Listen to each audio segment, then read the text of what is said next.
Vous êtes-vous déjà demandé ce que signifie réellement vivre selon les enseignements de Jésus dans le Sermon sur la montagne? Et si je vous disais que ces enseignements ont le pouvoir de transformer profondément votre vie et le monde qui vous entoure? Aujourd'hui, nous allons explorer les enseignements puissants que Jésus nous a laissés, des mots qui nous invitent à vivre d'une manière radicalement différente. Ces leçons ne sont pas seulement des idéaux inaccessibles, ils sont un guide pratique pour une vie pleine de sens où nous trouvons la vraie joie et une connexion plus profonde avec Dieu. Si vous recherchez une réelle transformation, un impact positif sur votre vie spirituelle et vos relations, vous êtes au bon endroit.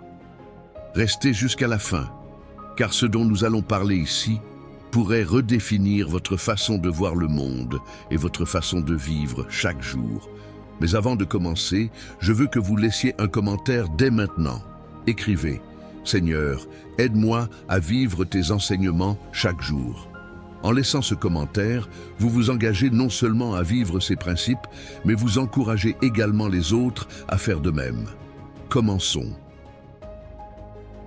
Imaginez un cadre paisible sur une colline verdoyante où une foule se rassemble autour de Jésus, désireuse d'entendre ses paroles. C'est la toile de fond du Sermon sur la montagne, l'un des moments les plus puissants et les plus inspirants du ministère de Jésus.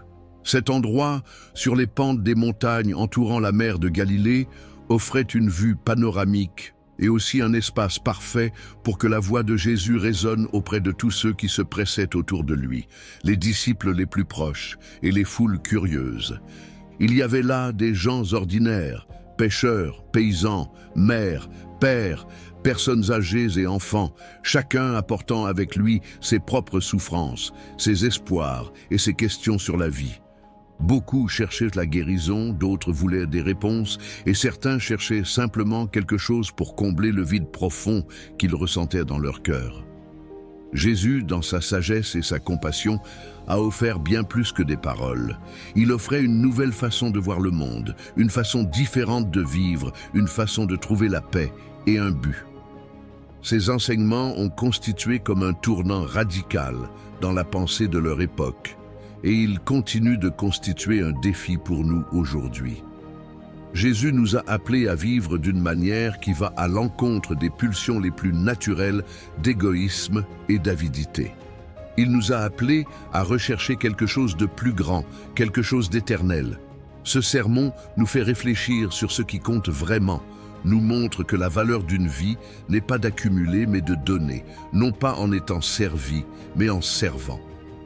Il ne s'agit donc pas seulement d'un sermon à entendre, mais d'une invitation à vivre. Jésus nous présente une nouvelle manière d'être qui transcende les attentes du monde et touche directement le cœur de Dieu. En réfléchissant à chacun de ces enseignements, nous pouvons trouver non seulement le réconfort, mais aussi le courage nécessaire pour vivre cette transformation dans nos propres vies et pour inspirer le changement autour de nous. Le Sermon sur la montagne est la carte au trésor d'une vie pleine, pleine de sens et de but, un appel à vivre non pas selon les normes du monde, mais selon le cœur de Dieu. Numéro 1. Humilité et pauvreté d'esprit. Bienheureux les pauvres en esprit, car le royaume des cieux est à eux. Matthieu 5,3. Jésus commence le sermon sur la montagne par une déclaration surprenante. Les pauvres en esprit sont ceux qui sont vraiment bienheureux, car le royaume des cieux leur appartient. Mais que signifie être pauvre en esprit?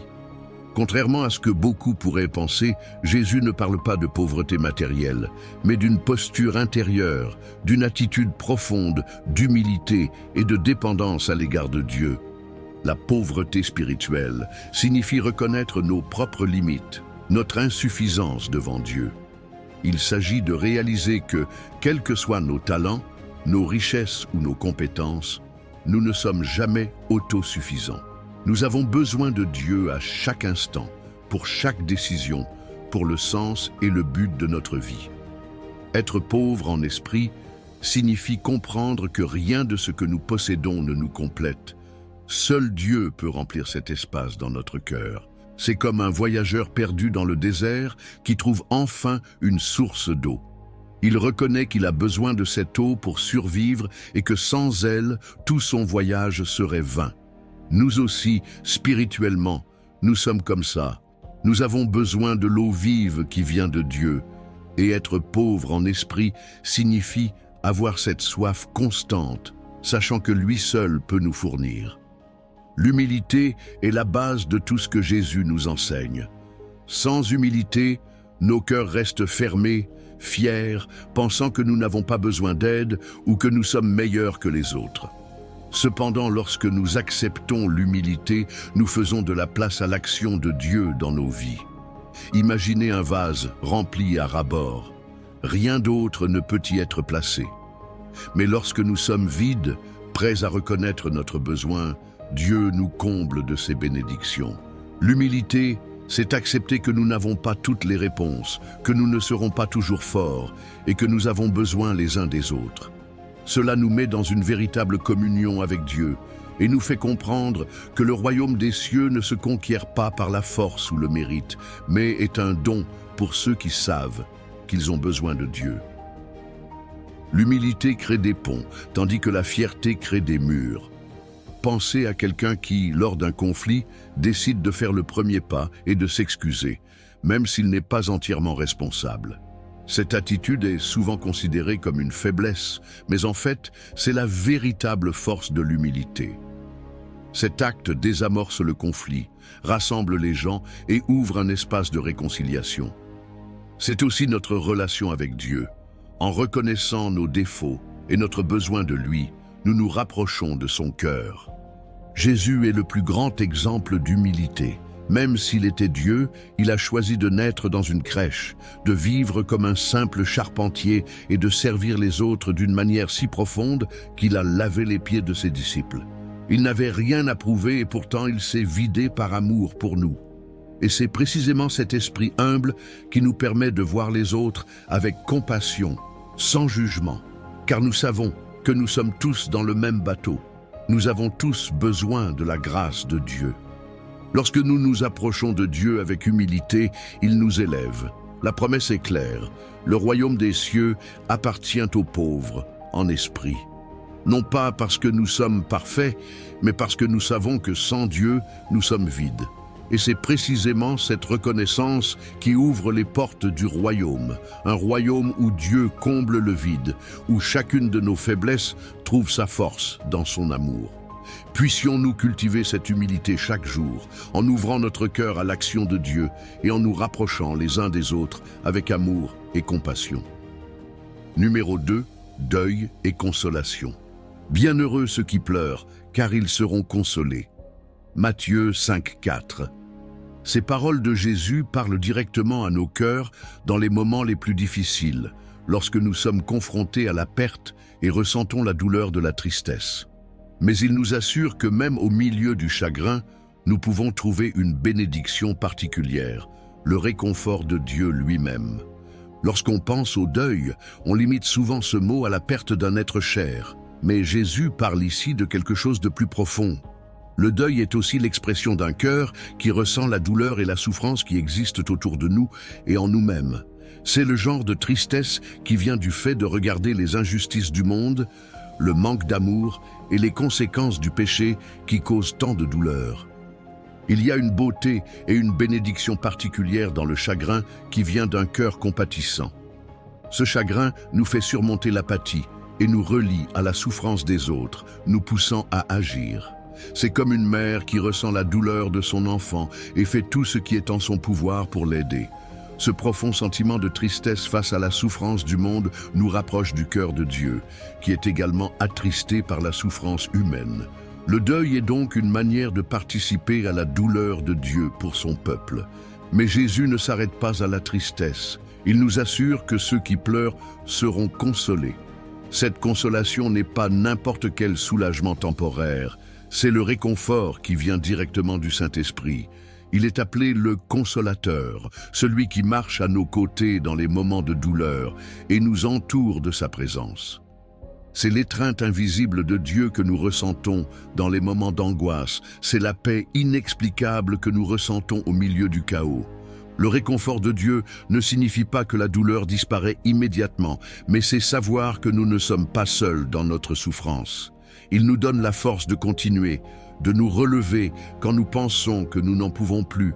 C'est comme être au milieu d'une tempête et avoir soudain l'impression de trouver un refuge sûr où se reposer, même si le vent continue de souffler. Le Saint-Esprit nous rappelle que même dans la vallée de l'ombre de la mort, Dieu est avec nous et que ses promesses restent vraies. Pour ceux qui souffrent, Jésus promet une espérance qui va au-delà des circonstances présentes. Il y a une consolation qui transcende cette vie. La promesse est que le deuil n'aura pas le dernier mot, car il existe un avenir dans lequel Dieu essuiera toute larme de nos yeux. Apocalypse 21:4. C'est notre grande espérance, la certitude que la douleur est temporaire, mais que la joie dans le Seigneur est éternelle. Lorsque Jésus a dit que ceux qui pleurent seront consolés, il offrait une invitation à regarder au-delà de la douleur, à trouver un but même dans nos moments les plus sombres. Parfois, le chagrin nous transforme aussi. Cela nous rend plus sensibles, plus humains et plus disposés à accueillir les autres dans leur douleur. C'est à partir de notre propre expérience de réconfort que nous pouvons réconforter les autres, en étant les instruments de Dieu pour répandre sa paix. Alors si vous êtes en deuil, sachez que vous n'êtes pas seul. Dieu voit chaque larme et chaque douleur que vous portez lui importe. Il promet de réconforter le cœur qui s'ouvre à lui et il transforme nos chagrins en force et en témoignage d'espoir pour ceux qui nous entourent. Le chagrin peut sembler sombre et froid, mais au milieu de lui, il y a une douce lueur. L'amour de Dieu qui ne nous quitte jamais, qui nous soutient lorsque nous en avons le plus besoin.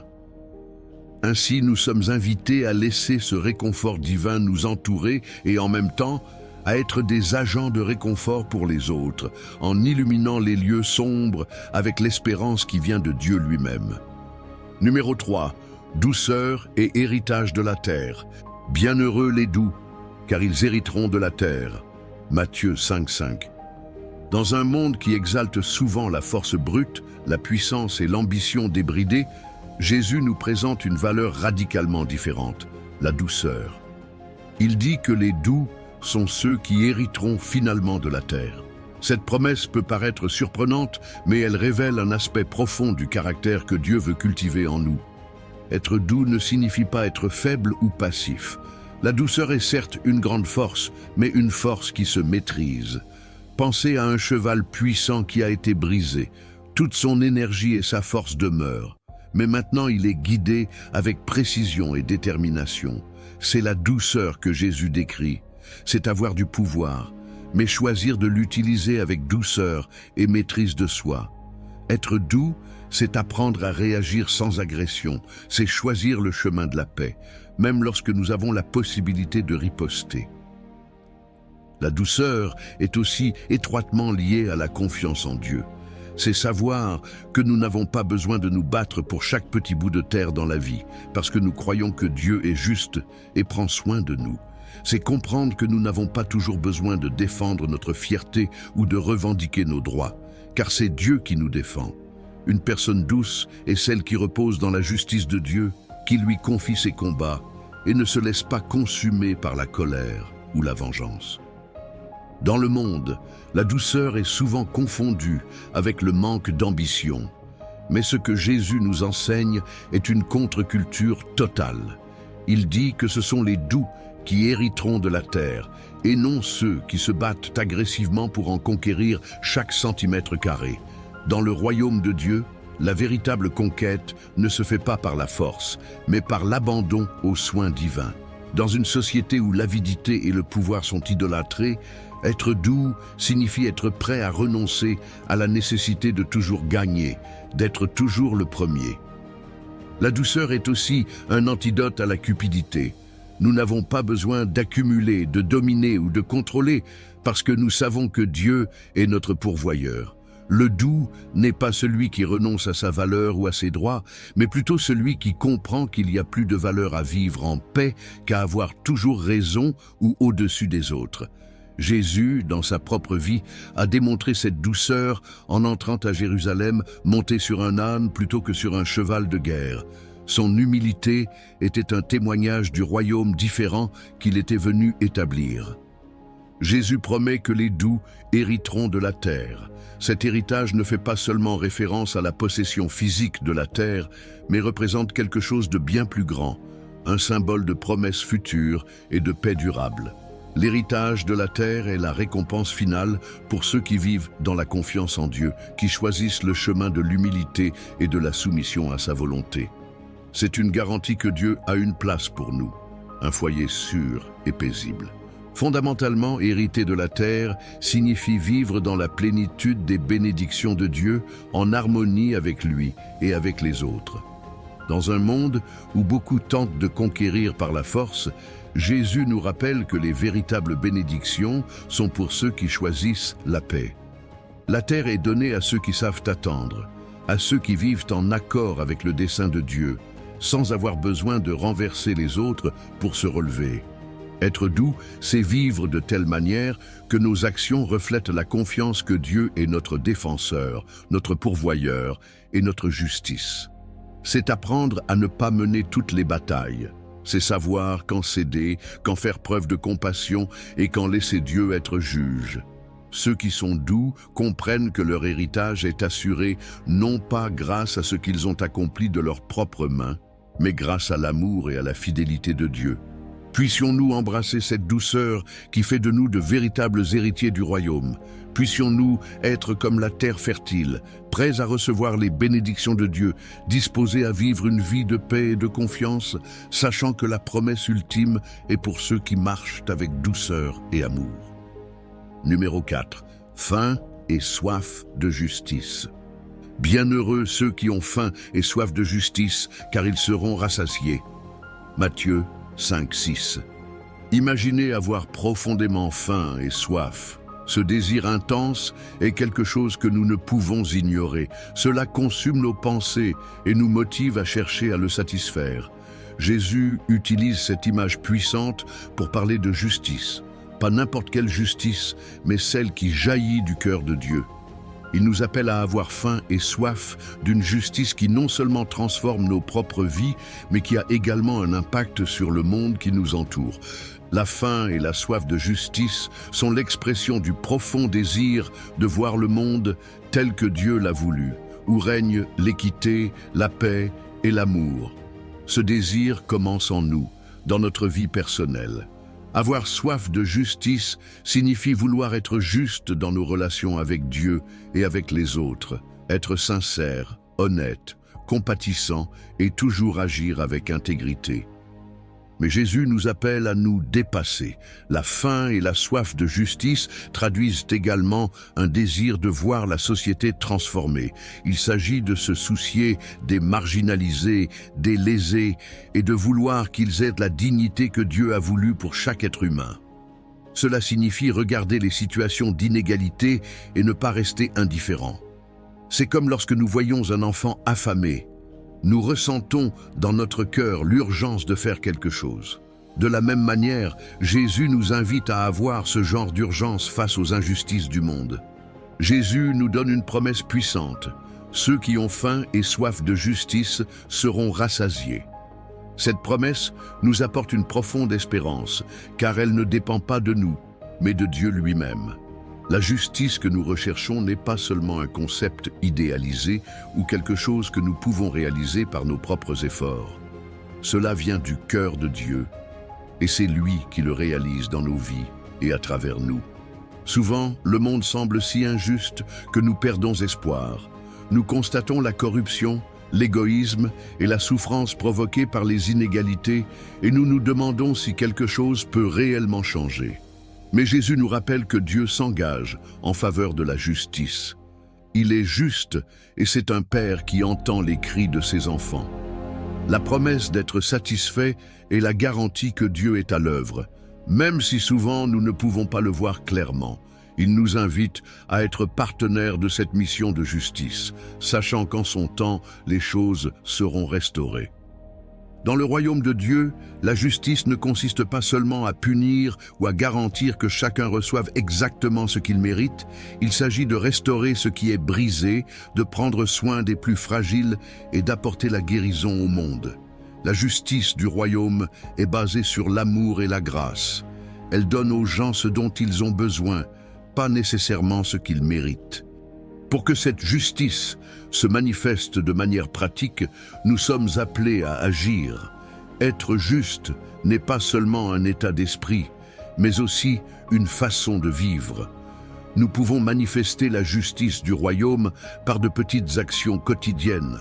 Traiter les autres avec respect, lutter pour ceux qui n'ont pas de voix, tendre la main à ceux qui sont dans le besoin. La faim et la soif de justice nous poussent à agir, à être le reflet du cœur de Dieu dans un monde qui a tant besoin de lumière. Considérons la soif de justice comme une flamme intérieure qui ne doit jamais s'éteindre. C'est cette faim qui nous pousse à choisir la vérité quand il est plus facile de mentir, qui nous pousse à lutter pour l'égalité quand il est plus commode de garder le silence.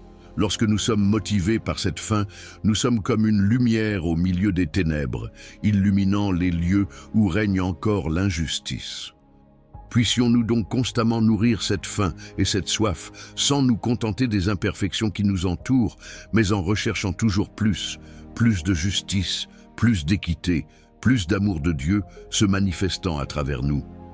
Et que la promesse de Jésus de nous satisfaire soit notre réconfort et notre espérance, sachant qu'en fin de compte, c'est Dieu qui réalise ce désir profond et fait naître en nous et à travers nous la justice dont le monde a si désespérément besoin.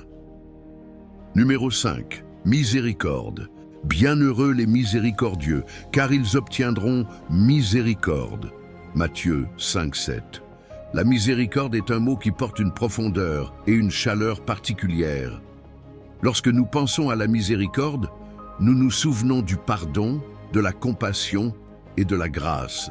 Jésus, en affirmant que les miséricordieux sont bienheureux, nous invite à vivre d'une manière qui reflète quelque chose du cœur même de Dieu. Il nous enseigne qu'être miséricordieux n'est pas seulement un acte occasionnel, mais un mode de vie qui transforme notre façon de voir les gens et d'interagir avec eux. Dieu est la personnification de la miséricorde. Depuis le début de l'histoire de l'humanité, il s'est montré miséricordieux face à nos faiblesses, nos échecs et nos erreurs.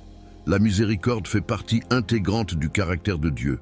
Un Père toujours prêt à nous pardonner, à nous accueillir à nouveau, à nous donner une nouvelle chance. Nous lisons dans les Écritures que la miséricorde de Dieu est nouvelle chaque matin. Lamentation 3:22-23, comme un rappel constant que peu importe le nombre de fois où nous échouons, Dieu est prêt à nous restaurer. Lorsque nous sommes miséricordieux, nous imitons le caractère de notre Père céleste. C'est comme un reflet du ciel apparaissant dans un lac immobile. Nous devenons le reflet de l'amour, de la patience et de la compassion de Dieu envers ceux qui nous entourent. Être miséricordieux, c'est comprendre que, tout comme Dieu nous pardonne, nous sommes appelés à pardonner et à faire preuve de compassion envers les faiblesses des autres. Jésus nous rappelle une vérité simple mais puissante. Les miséricordieux obtiendront miséricorde. Cela ne signifie pas que nous devons mériter la miséricorde de Dieu, mais plutôt que lorsque nous faisons preuve de miséricorde, nous ouvrons notre cœur pour recevoir plus profondément le pardon et la grâce divine. La miséricorde que nous offrons aux autres crée un espace en nous où nous pouvons expérimenter encore plus intensément la miséricorde de Dieu. Considérez la miséricorde comme un courant d'eau qui coule. Lorsque nous laissons couler l'eau de la miséricorde de nous vers les autres, elle continue de se renouveler. Mais si nous essayons d'arrêter ce courant en étant durs et impitoyables envers les autres, nous devenons comme un lac stagnant, incapable de recevoir quoi que ce soit de nouveau. Lorsque nous pardonnons, nous sommes libérés. Lorsque nous aidons à alléger le fardeau de quelqu'un d'autre, nous constatons que nos propres fardeaux deviennent plus légers. Vivre la miséricorde dans notre vie quotidienne implique de petits actes qui, ensemble, ont le pouvoir de transformer nos relations et même nos communautés. La miséricorde peut commencer chez soi. C'est offrir de la compréhension à son conjoint après une journée difficile. C'est pardonner une parole dure prononcée dans le feu de l'action. C'est se mettre à la place de l'autre avant de juger ses actes. Sur le lieu de travail, la miséricorde se manifeste lorsque nous choisissons d'écouter plutôt que de critiquer, lorsque nous donnons une seconde chance à quelqu'un qui a échoué, ou lorsque nous offrons de l'aide sans rien attendre en retour. Dans un monde si compétitif et plein d'exigences, la miséricorde est une bouffée de soulagement, une pause pour respirer. Dans notre vie communautaire, être miséricordieux, c'est voir la douleur des autres et agir pour alléger leur souffrance. Il peut s'agir d'aider quelqu'un dans le besoin, d'offrir une oreille amicale à quelqu'un qui traverse une période difficile, ou encore de lutter pour que justice soit rendue à ceux qui ont été lésés. La miséricorde est le pont qui nous relie aux autres d'une manière qui va au-delà de nos propres besoins. Être miséricordieux, c'est aussi résister à la tentation de juger durement. Nous sommes souvent prompts à signaler les erreurs des autres, mais la miséricorde nous invite à nous rappeler que nous avons tous des défauts et que nous avons tous besoin de grâce. Lorsque nous choisissons de réagir avec compréhension, nous ouvrons les portes de la croissance, la nôtre et celle des autres. La miséricorde est une expression d'amour qui ne dépend pas du mérite, mais de la grâce. Cela nous relie au cœur de Dieu et nous rend plus humains, plus proches les uns des autres. Lorsque nous offrons la miséricorde, nous semons les graines du royaume de Dieu, un royaume où la compassion, le pardon et l'amour sont les valeurs les plus élevées. Puissions-nous choisir la miséricorde chaque jour, dans les moments grands et petits, dans nos relations étroites et avec des inconnus. Et qu'en étant miséricordieux, nous pouvons expérimenter, de manière profonde et transformatrice, la miséricorde que Dieu réserve à chacun de nous. Numéro 6, pureté du cœur et vision de Dieu. Bienheureux ceux qui ont le cœur pur, car ils verront Dieu. Matthieu 5:8. La pureté du cœur est quelque chose de profond, un appel que Jésus nous lance à tous pour regarder à l'intérieur et évaluer non seulement nos actions, mais aussi nos motivations et nos intentions. Avoir le cœur pur signifie avoir une vie marquée par la sincérité, la recherche de la vérité, et le désir de plaire à Dieu par-dessus tout. Avoir un cœur pur signifie vivre de telle manière que nos intentions, nos pensées et nos actions soient alignées sur la volonté de Dieu. Cela signifie chercher à être transparent, authentique et honnête dans tout ce que nous faisons. Il ne s'agit pas seulement de maintenir une façade de bonnes actions, mais de permettre à la transformation de commencer de l'intérieur. Dieu ne s'intéresse pas seulement à ce que nous faisons extérieurement, mais aussi à ce qui se passe en nous. Il voit au-delà des apparences et valorise un cœur qui cherche vraiment à faire le bien. La pureté du cœur nous amène à nous demander « Pourquoi est-ce que je fais cela ? Est-ce que je recherche la reconnaissance ou est-ce que j'agis par amour véritable ?» Celui qui a un cœur pur n'agit pas par orgueil ou pour impressionner les autres, mais pour plaire à Dieu, même si personne ne le regarde. C'est comme une rivière cristalline qui coule sans pollution. Celui qui a le cœur pur a ses eaux claires, car il ne cache rien et n'abrite aucune arrière-pensée. Jésus promet que ceux qui ont le cœur pur verront Dieu. Cette promesse est une invitation à une intimité unique avec le Créateur. Voir Dieu ne signifie pas seulement un avenir où nous serons en sa présence pour l'éternité. Cela signifie aussi expérimenter sa présence ici et maintenant. Lorsque notre cœur est pur, nos yeux spirituels s'ouvrent et nous commençons à percevoir la main de Dieu à l'œuvre dans nos vies et dans le monde qui nous entoure. Avoir un cœur pur nous permet de voir clairement, de discerner ce qui est vérité et ce qui est tromperie, et de ressentir la direction de Dieu dans chaque décision. C'est comme être dans une pièce pleine de fenêtres ouvertes où la lumière du soleil pénètre sans obstacle, révélant tout clairement. Celui qui a un cœur pur voit Dieu dans les choses simples du quotidien, voit Dieu face aux autres, voit Dieu dans les moments de paix et même dans les moments difficiles, car l'intimité avec lui se cultive à travers un cœur pur et sincère. Jésus nous appelle à la pureté du cœur, car c'est grâce à cette pureté que nous pouvons avoir une vraie communion avec lui. Voir Dieu est un don inestimable, et nous ne pouvons expérimenter cette vision que si nous sommes prêts à garder un cœur pur devant lui. La pureté n'est pas une question de perfection. Il s'agit de sincérité, de se tourner vers Dieu chaque fois que nous remarquons quelque chose qui nous éloigne de lui. Puissions-nous alors rechercher la pureté du cœur, permettant à la lumière de Dieu de nous révéler là où nous devons être transformés.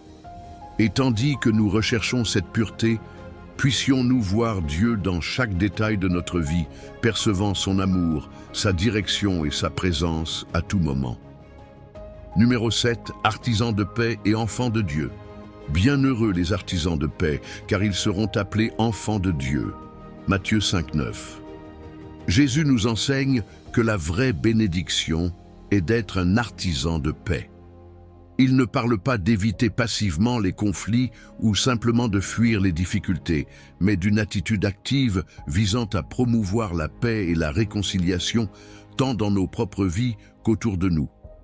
Être un artisan de la paix, c'est essentiellement être un agent de transformation de Dieu dans un monde souvent marqué par la division, la haine et l'indifférence. Être un artisan de la paix va au-delà de ne pas provoquer de disputes ou de ne blesser personne. Il s'agit d'être intentionnel pour réparer les relations brisées, pour amener la compréhension là où il y a des désaccords, pour construire des ponts là où d'autres construisent des murs. Un artisan de la paix est quelqu'un qui agit pour unir, qui cherche à résoudre les différends plutôt qu'à les alimenter. Il est facile de penser que la paix signifie l'absence de conflit, mais le concept de Jésus va bien plus loin. La vraie paix est le fruit de la réconciliation, de la guérison. C'est comme un jardin rempli de mauvaises herbes.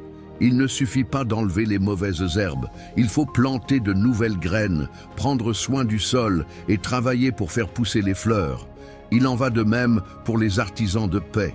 Non seulement ils suppriment ce qui cause la division, mais ils implantent également l'amour, le pardon et la compassion dans les cœurs. Jésus est l'exemple suprême de ce que signifie être un artisan de la paix. Il est venu dans le monde pour réaliser la plus grande réconciliation de toutes, la réconciliation entre Dieu et l'humanité. Par sa vie, sa mort et sa résurrection, Jésus nous a montré le chemin de la paix, le chemin du pardon et de la restauration. Il nous enseigne que, même face à l'injustice, nous pouvons répondre avec amour et que le véritable pouvoir ne consiste pas à riposter mais à se sacrifier pour le bien des autres. Être un artisan de la paix est aussi un moyen pratique d'apporter l'amour de Dieu aux autres. Souvent, les gens qui nous entourent sont pris dans des conflits, qu'ils soient familiaux, professionnels ou même internes. L'artisan de la paix est celui qui tend la main, qui cherche des paroles de réconfort, qui guide vers le pardon et la réconciliation. Ce faisant, non seulement cela soulage les souffrances immédiates, mais cela sème également les graines du royaume de Dieu où règne la paix. Jésus fait une promesse particulière aux artisans de paix. Ils seront appelés enfants de Dieu. Être appelé enfant de Dieu signifie que nous portons en nous le caractère et les valeurs de notre Père. Tout comme un enfant porte les caractéristiques de ses parents, nous sommes appelés à porter les caractéristiques de Dieu. Et l'une d'elles est la recherche de la paix. En travaillant pour la paix, nous devenons un reflet plus clair du Père. Nous sommes reconnus comme faisant partie de sa famille parce que nous agissons conformément aux valeurs du royaume. Ce qui nous distingue en tant qu'enfants de Dieu, c'est précisément cette volonté d'aimer même lorsque cela est difficile, de rechercher l'unité lorsque le monde prêche la séparation et de promouvoir la paix lorsque tout autour de nous semble conduire au conflit. Puissions-nous être des artisans de paix où que nous soyons, à la maison, au travail, entre amis et même dans des situations où nous n'en tirons aucun bénéfice direct. Puissions-nous être connus comme enfants de Dieu par notre volonté de promouvoir la paix, même lorsque cela nécessite des sacrifices. Et qu'en travaillant pour la réconciliation, nous puissions expérimenter et partager la vraie paix que seul Dieu peut offrir. La paix qui transforme et renouvelle. Le Sermon sur la montagne est sans aucun doute l'une des invitations les plus belles et les plus stimulantes de Jésus. On y trouve un portrait puissant du royaume de Dieu, un royaume dont les valeurs sont radicalement différentes des standards du monde. Chaque enseignement de Jésus nous appelle à une vie transformée, une vie où l'humilité, la pureté du cœur, la paix, la miséricorde et la recherche de la justice ne sont pas seulement des idéaux, mais des pratiques quotidiennes. Le défi de vivre ces enseignements est grand, mais il s'accompagne également de la promesse d'une vie bien remplie et du réconfort de savoir que nous ne sommes pas seuls. Jésus lui-même nous donne du pouvoir et nous guide. Puissions-nous accueillir l'invitation de Jésus et permettre à chacun de ses enseignements de transformer notre être. Puissions-nous, de manière pratique, rechercher la justice, faire preuve de miséricorde, cultiver la pureté et promouvoir la paix, étant ainsi de véritables enfants de Dieu, agents de son royaume ici sur terre. C'est là la beauté du Sermon sur la montagne. Il ne nous dit pas seulement quoi faire, il nous révèle ce que nous pouvons être en Dieu. Un portrait d'un monde où Dieu règne, où l'amour est le plus grand commandement et où chacun de nous a un rôle à jouer dans la construction d'une réalité plus juste et plus compatissante. Puissions-nous alors vivre et refléter ces valeurs, transformant nos vies et, à travers nous, nos familles, nos communautés et le monde lui-même.